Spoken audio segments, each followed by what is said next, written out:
Unlocking the meaning of I am interested in. Hello, and welcome to our English learning journey.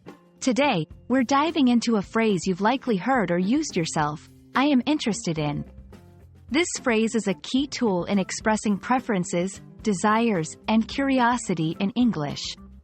Understanding its use will not only expand your vocabulary but also enhance your ability to express yourself clearly and effectively.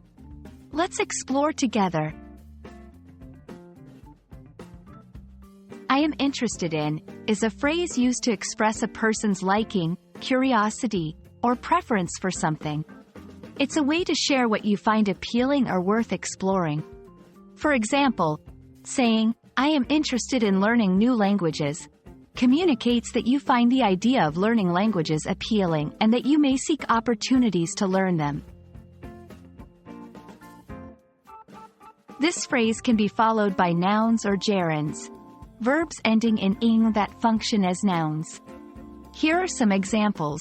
Nouns, I am interested in photography. Gerunds, I am interested in reading books.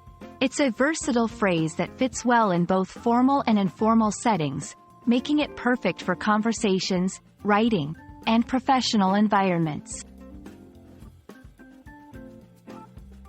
To add more detail or specify the depth of your interest, you can expand the phrase.